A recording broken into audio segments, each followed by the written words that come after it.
Good morning friends, তোমরা সবাই কেমন আছো? আমি ভালো আছি। চলে যাচ্ছে আমার জীবন চ্যানেলে তোমাদের ওয়েলকাম।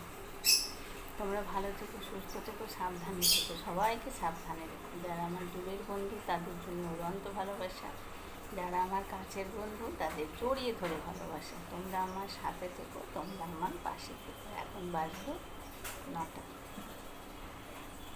না 9টা 15। 9টা 15 থেকে আমি আমার ব্লগটা শুরু করলাম। দুদিন খুব গরম দিয়েছিল,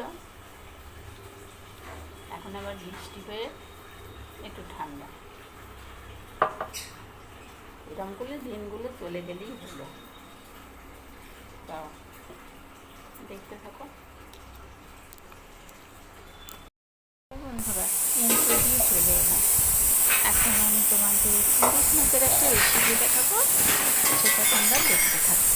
দেখো, মাছটা কিন্তু নুন হলুদ মাখা, সর্ষে সাদা সর্ষে পরিমাণ মতো দিয়েছি, আর তার মধ্যে দইটা দিয়েছি, দিয়ে ভালো করে মাখামাখি করে নিয়ে ম্যারিনেট করেছি। আর যেই দুটো ওইদিকে সরিয়ে দিলাম, ওই তিনটে আজকে ভাজা হবে, মাছের তেলটাও ভাজা হবে, সেটা খাবার সময়।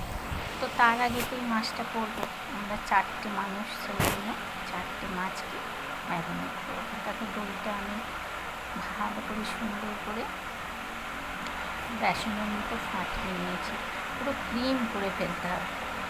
আর সাদা সর্ষে দিয়েছি আমি 3 চামচ, কালো সর্ষে দিয়েছি আমি 1 চামচ, আর পোস্ত দিয়েছি 1 চামচ। এবার আমি এটাকে সুন্দর করে ম্যারিনেট করে নিয়েছি। নুন দিয়েছি, নুন দেব, হলুদ দেব, আর একটু 3-4টে চিনির দানা দেবো, আর কাঁচা লঙ্কা তো বেটেও নিয়েছি, প্লাস কাঁচা লঙ্কা গোটাও দিয়ে দেবো। তো যাই হোক, ওইদিকে ম্যারিনেটটা করতে দেখালে ভালো হতো, ওইদিকে সব আটার আছে তো, তাই জন্য আর করলাম না। তো যাই হোক, দেখো এবার আমি একটা টিফিন কোটো নিয়ে নিয়েছি। টিফিন কোটোর মধ্যে আমি মাছগুলোকে কেমনভাবে আমি করবো সেটা দেখাচ্ছি। তারা প্রথমে একটা ছোট টিফিন কোটো নিতে গেলাম, নিতে গিয়ে দেখছি না হচ্ছে না, আবার সেটাকে পরিবর্তন করে আবার তার থেকে একটু বড় কোটো একটা নিয়ে নিলাম। আর হাত ধুয়ে ধুয়ে না বারবার ওই জিনিসগুলো নিতে হচ্ছে, তো তার জন্য এবার আমি দইটাকে সুন্দর করে ওই বাটা যে মশলাটা আছে, দইটা দিয়েছি 250 মতো দই দিয়েছি। তারপর আবার কিন্তু জল ঝরিয়ে নিয়েছি বন্ধুরা। কীভাবে বলো তো, একটা বাটি নিয়েছি, তার মধ্যে একটা ছাঁকনি নিয়েছি, ছাঁকনিটার মধ্যে একটা ন্যাকড়া নিয়েছি। এবার ন্যাকড়াটার মধ্যে দইটাকে দিয়ে জলটা ঝরিয়ে নিয়েছি। নাহলে কী হয় বলো তো, দেখো হলুদ দিয়ে দিলাম, একটু লাল লঙ্কা দিলাম, না তো তোমরা এটা স্কিপ করতে পারো, নাও দিতে পারো। তো যাই হোক, নুন দিয়ে দিলাম, 2-3টে চিনির দানা দিয়ে দিলাম, দিয়ে মাছটাকে সুন্দর করে মশলাটাকে ম্যারিনেট করে নিলাম। নিয়ে এবার মাখিয়ে নেব মশলাটার সঙ্গে করে, নুনটা সব সুন্দর করে মাখিয়ে নেব।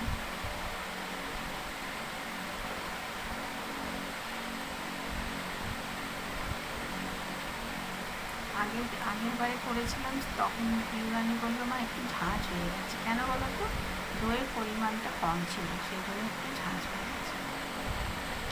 তাই আমাকে বললো মা আজকে ঠিকঠাক পরিমাণ মতো দেবে।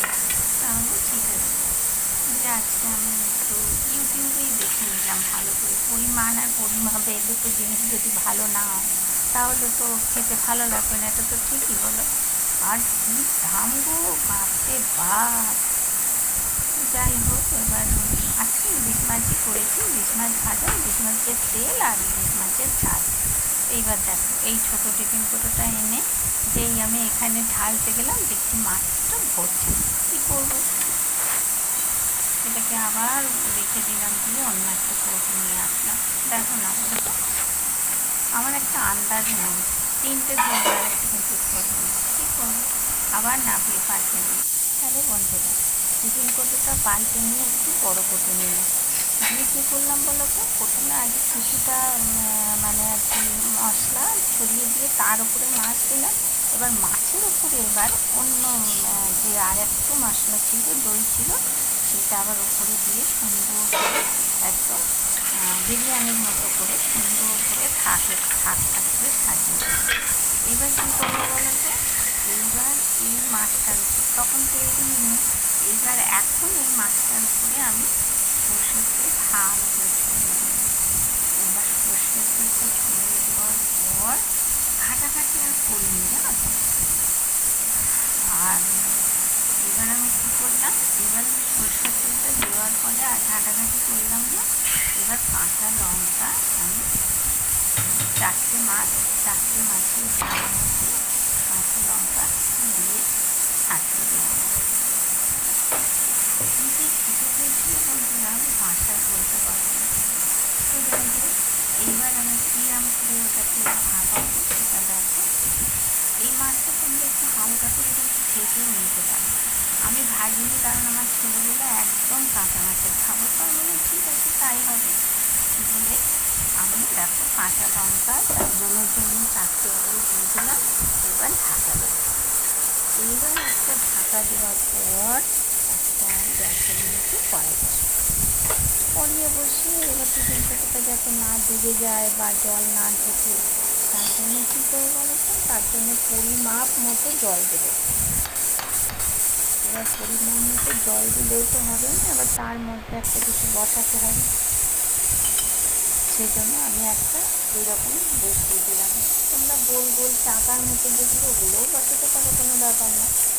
ওইগুলো বসিয়ে দিলাম। এইবার একটু মুখে মুখে একটা থালা ঢাকা দিয়ে ঢাকা দিলাম। এবার গ্যাসটাকে কিন্তু জলটা আমি যখন টকবক করে ফুটছিল তখন কিন্তু গ্যাসটাকে আমি একদম কমিয়ে দিলাম। কমিয়ে দিয়ে এর উপরে একটা করে দিলাম, একটা ঢাকা দিয়ে দিলাম। দিয়ে এবার তোমরা কোনো ভারী জিনিস চাপা দিতেই পারো, ভারী জিনিস নাও চাপা দিতে পারো। ভারী জিনিস চাপা দিলে কী হবে, ফুটলে পরে আগু পাতু হয়ে যাবে না। বন্ধুরা, গুড ইভিনিং। এই দেখো রাত্রিরে রুটি করে নিয়েছি, সকালের জন্য আটা মাখা রেখে দিয়েছি। গ্যাসটার অবস্থা দেখেছো, কত রুটি করেছি তারাও বলি 10-12টা হবে, তাতেই গ্যাসের এই অবস্থা। আর এই দেখো সোয়াবিন আলুর তরকারি করেছি, দেখো সোয়াবিন আলুর তরকারি করেছি, অল্প মশলা অল্প তেল দিয়েছি। রাত্রিবেলায় বেশি রিচ খাওয়া যাবে না, জানো।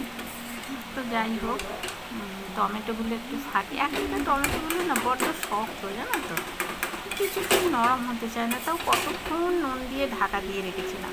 তবে হ্যাঁ, আমি একটু ভাপিয়ে নিয়েছি আলুটাও, আমাদের যে চন্দ্রমুখী আলু, তাও আমি ভাপিয়ে নিয়েছি। কেন বলতো, একটু মাখা মাখা হলে না খেতে খুব সুন্দর লাগে। আমি তো ভাত দিয়ে খাই। মধ্যে প্রচুর রঙিন পাথর কিনেছে, ওই দেখো দুটো বেবি নিয়েছে কোলে, দেখেছো, খুব দুষ্টু হয়েছে। চলো, কি তুলিনি তোমাকে, তোমাকে না দাদুকে তুললাম। ওই দেখো, ওই দেখো, ফটো তুলিনি, ওইদিকে যেও না সিঁড়ির তলায়। হ্যাঁ তুলিনি, আমি কেন তুলতে যাবো? তুমি আমার কে হও তাই? তুমি আমার কেউ হও? কিট্টু আমার নাতি হয়, তুমি তো আমার কেউ হও না, কেন তোমার আমি ফটো তুলতে যাবো বলো বন্ধুরা? হ্যাঁ, ওর দাদুকে দেখো ভালো করে। আর এই দেখো আমাদের আজকে তরকারিটা, এই দেখো। না না, তোমার ফটো তুলবো কেন মা? এই দেখো রুটি তরকারি সব হয়ে গেছে, সব মোছামুছি করে নিয়েছি। আমার ভাত ঝুড়ি দিয়ে উঁকি মারছে, কিন্তু এত ভাত আমি খাবো না। আর এই যে বাসনটা হয়ে গেছে ধোয়া, এগুলো একটু নামিয়ে দেবো। ফ্লাক্সে চা ঢালা হয়ে গেছে, খাওয়া হয়ে গেছে। কী হয়েছে মা? ওই দেখো কত, দেখো দেখেছো, সব ছুটে ছুটে ফেলেছে। দেখো এই দেখো, এই দেখো, দেখো কত, দেখো এগুলো পয়সা দিয়ে কিনে এনেছো তো বলো। দেখো এ দেখো, এ দেখো, ওর ফটো আমি তুলবো না, ও তো আমার কেউ হয় না। আমি কিট্টু ভাইয়ের ফটো তুলবো। হ্যাঁ, ও আমার কে হয় তাই? আমি কিট্টু ভাইয়ের ফটো তুলবো, কিট্টু ভাইয়াকে আদর করবো, কিট্টু ভাইয়াকে ভালোবাসবো। ও আমার কেউ হয় না তো, ওকে কেন আমি আদর করবো তাই? ওকে আদরও করবো না, ভালোবাসবো না। ও পচা পচা।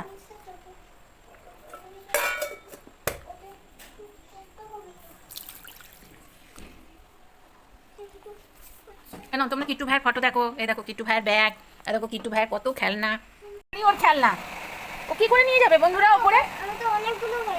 ওর অনেক খেলনা, ওপরে এক অ্যাটাচি খেলনা আছে। আবার শ্রাবণ মাসে চুরি পড়েছে, তোমরা দেখো আমার কুচা 1 হাত চুরি পড়েছে। ও বন্ধুরা, তাহলে ও কি করবে বলে দাও ওকে। ও ঠাকমানের নিচে একতলায় আমি যদি ভেঙে দিই, আমার ঘুম না এলে, আমি বলছি আমার ঘুম না এলে আমি একতলাটা পুরো ভেঙে দেবো। তা ও বলছে আমি কোথায় খেলবো? ও বলছে ওপরে নিয়ে যেতে বলবে, ওর অ্যাটাচি আছে যেখানে, ওইখানে নিয়ে গিয়ে খেলবে। ব্যাগটা তো ও বলছে পাপাকে বলবে, ওর পাপাকে বলবে নিয়ে যাবে। ধপাস করে পড়ে যাবে, তাই তো? মাম্মা পড়ে যাবে। তা এই দুটো কি তোমার, চুল্লি আর মুল্লি? এরা দুজন কে বাবা? চুল্লি আর মুল্লি? কি নাম ওদের? আকাশি আর পাকাশি। ও মা গো, বাবলে বাবলে, ওলে বাবলে, ঘাড়ে উঠে পড়েছে। এই এই আবার পড়ে যাচ্ছে ধপাস করে। এই দেখবে আকাশি আর পাকাশি, এই দেখো আমার ঘাড়ে উঠেছে আকাশি আর পাকাশি। এই দেখো। ভিডিও যদি ভালো লেগে থাকে লাইক শেয়ার কমেন্ট করবে, বন্ধুদের মাঝে ছড়িয়ে দেবে, বেল আইকনটা টং করে টিপে দেবে পরের ভিডিও পাওয়ার জন্য। Tata, good night. মা গুড নাইট করে দাও তো। Good night. এইদিকে তাকিয়ে করতে হয়, এদিকে তাকিয়ে করো। ও আর আমি আজকে ভাত খাবো, কি মজা।